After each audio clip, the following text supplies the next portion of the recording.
ना welcome to all of you in global रुकन। दोस्तों रिसेंटली ऐसी न्यूज आई है कि बेलारूस के जो प्रेसिडेंट है अलेक्जेंडर लुकाशेंको, इनने ये स्टेटमेंट दिया है कि जो भी रशिया बेलारूस का जो यूनियन है उसे अगर ज्वाइन कर लेता है तो उसको न्यूक्लियर वेपन दे दिया जाएगा, उसके पास भी न्यूक्लियर वेपन आ जाएगा रशिया की तरफ से।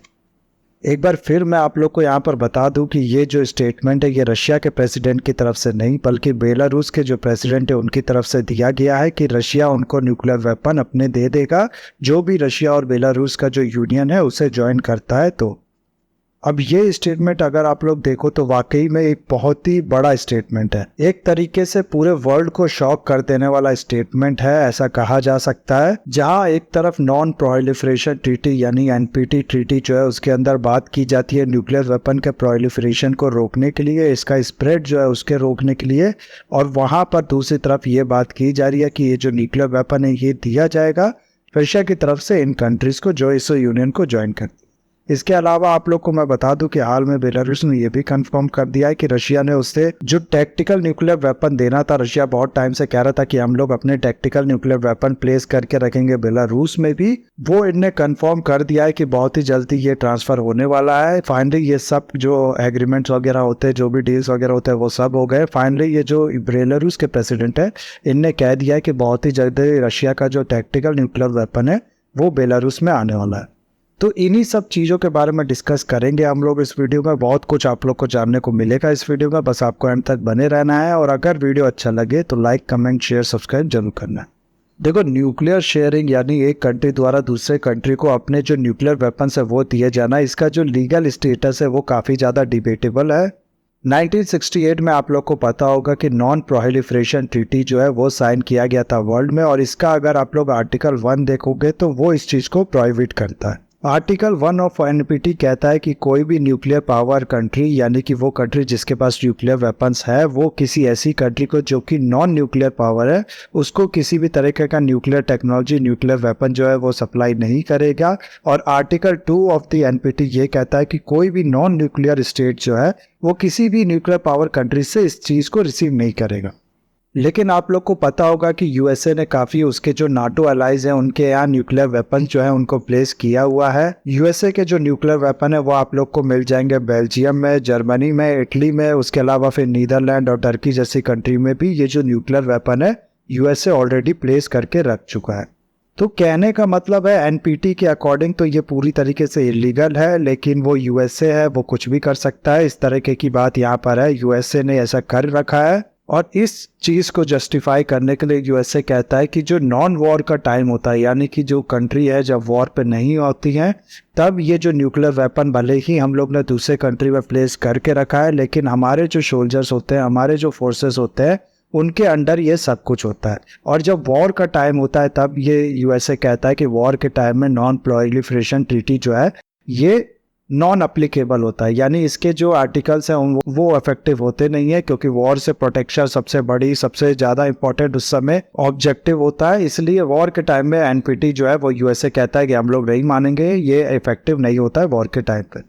आप लोग को पता होगा नाटो जो है वो बात करता है कलेक्टिव डिफेंस पे, यानी कि जितने भी नाटो के मेंबर्स हैं उनके एक कंट्री पे अगर अटैक होता है तो ये ऐसा समझाया जाएगा कि पूरे नाटो कंट्रीज जो भी है, जितने पूरे नाटो के मेंबर्स हैं उन सब पे अटैक है, इसीलिए सब मिलकर रिटेलिएट करेंगे इस अगेंस्ट के खिलाफ। और जब सारे नाटो मेंबर्स पे अटैक हो गया है यानी कि यूएसए पे भी अटैक हो गया है तो इस टाइम पे भले ही कहीं पर भी न्यूक्लियर वेपन हो वहां से न्यूक्लियर वेपन इस्तेमाल किया जा सकता है। इसलिए यूएसए वो ऐसा कहता है कि वॉर के टाइम पे एनपीटी नहीं लागू होता है।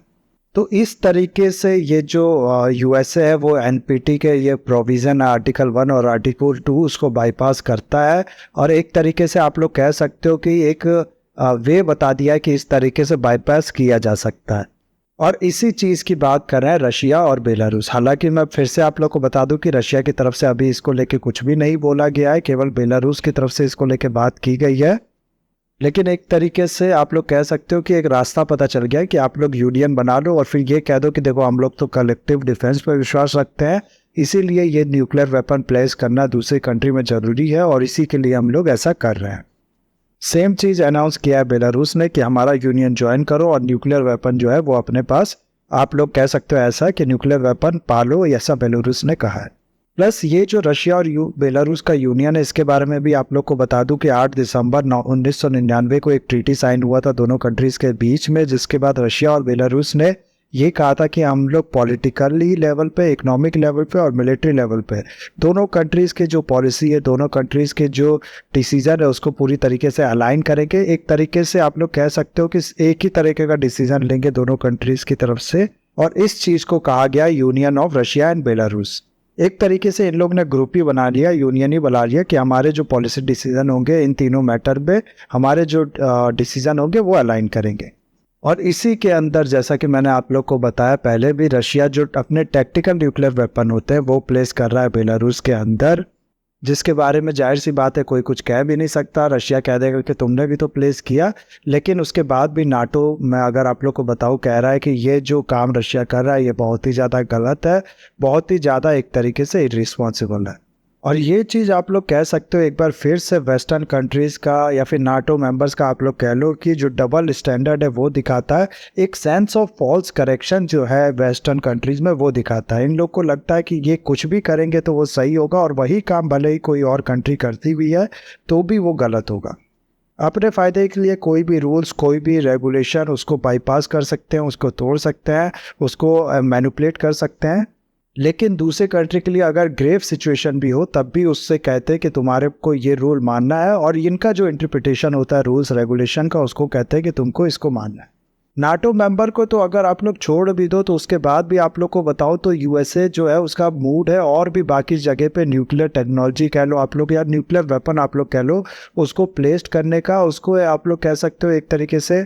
ये टेक्नोलॉजी किसी और के पास प्रोवाइड करने का। आप लोग ने हाल में ही सुना होगा यूएसए और साउथ कोरिया के बीच में एक डील हुआ है जिसमें यूएसए ने कहा है कि हम लोग अपना जो न्यूक्लियर सबमरीन है, न्यूक्लियर कैपेबल सबमरीन है, वो यहाँ पर प्लेस कर देंगे जिसके अंदर न्यूक्लियर मिसाइल होगी, और जिससे तुम्हारा जो खतरा है नॉर्थ कोरिया को लेके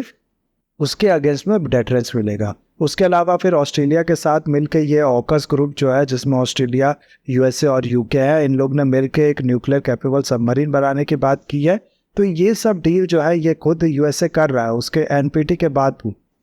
लेकिन रशिया ने ये जो टैक्टिकल न्यूक्लियर वेपन प्लेस्ड किया है बेलारूस में, उसको कहा जाता है कि ये बहुत ही ज़्यादा गलत है, एक तरीके से इररिस्पॉन्सिबल जो वर्ड है उसका इस्तेमाल किया गया है नाटो कंट्री की तरफ से। तो ये सब चीज़ है गाइज, ये पूरा कॉन्सेप्ट है न्यूक्लियर शेयरिंग का कि न्यूक्लियर वेपन अगर कोई कंट्री नहीं भी डेवलप कर पाती, कोई छोटी मोटी कंट्रीज, तो वो बड़ी कंट्री से न्यूक्लियर वेपन ले ले, इसको कहा जाता है न्यूक्लियर शेयरिंग। इसके बदले में ये कंट्रीज जो है आपस में एक तरीके का यूनियन बना लेंगे जिसके अंदर आप लोग कह सकते हो इकोनॉमिकल, मिलिट्रिकल और पॉलिटिकल डिसीजन जो है वो एक दूसरे से अलाइन करेंगे। यूएसए रशिया तो दूसरी तरफ है। अब ऐसा भी कहा जाता है कि चाइना और नॉर्थ कोरिया भी मिलकर एक यूनियन बना सकते हैं, लेकिन क्योंकि दोनों ही कंट्री जो है वो न्यूक्लियर कैपेबल है, दोनों ही के पास अपने जो न्यूक्लियर वेपन है वो है, इसीलिए इसमें न्यूक्लियर वेपन जो है उसका ट्रांसफ़र तो नहीं होगा। लेकिन इस तरीके का, जैसे कि मैंने आप लोग को बताया, एक यूनियन ये दोनों क्रिएट कर सकते हैं जिसमें इनके पॉलिटिकल, इकोनॉमिकल और बाकी भी मिलिट्रिकल जो अब डिसीजन है, जो पॉलिसीज़ है वो अलाइन करेगी। आने वाले टाइम में ऐसा बताया जाता है कि जो जो छोटी छोटी कंट्रीज़ हैं उनका कोई खास फ्यूचर नहीं है। बहुत से एक्सपर्ट्स का ऐसा कहना है कि इसी तरीके का यूनियन, एक तरीके का आप लोग कह लो कि कॉन्फेडरेशन जो है वो पूरे वर्ल्ड में बनता हुआ दिखेगा, जिसमें एक कंट्री जो है वो डोमिनेट करेगी और बाकी कंट्रीज़ के साथ मिलके जो कॉमन आप लोग एक तरीके से कह सकते हो पॉलिसी, मिलिट्री के लिए, सिक्योरिटी के लिए, पॉलिटी के लिए, वो ये सब बनाएंगी। छोटी छोटी कंट्रीज जो है इनको ऐसा कहा जा सकता है कि अपनी जो सॉवरेनिटी है वो थोड़ा बहुत लूज़ करना पड़ेगा, और पूरे वर्ल्ड में इस तरीके के यूनियन जो है वो हम लोग को बनते हुए दिखेंगे। एक और आप लोग को चीज़ बताओ तो यहाँ तक बात की जाती है कि पाकिस्तान जो है वो भी न्यूक्लियर शेयरिंग करेगा। एक तरीके का यूनियन की तो बात नहीं कही जाती है, लेकिन न्यूक्लियर शेयरिंग की बात की जाती है पाकिस्तान सऊदी अरेबिया को। कुछ लोग का तो ये तक कहना है कि सऊदी अरेबिया जब भी चाहे पाकिस्तान से न्यूक्लियर वेपन ले सकता है, क्योंकि इसका काफ़ी ज़्यादा इन्वेस्टमेंट है इस न्यूक्लियर वेपन को डेवलप करने में।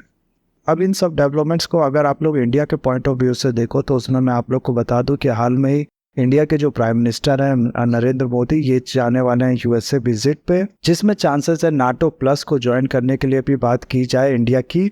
और जैसा कि मैंने आप लोग को बताया नाटो ने इसके अगेंस्ट में क्या कहा है, रशिया का ये जो डिसीजन है बेलारूस में टैक्टिकल न्यूक्लियर प्लेस करना या फिर इस तरीके का यूनियन बनाना नाटो के अगेंस्ट में,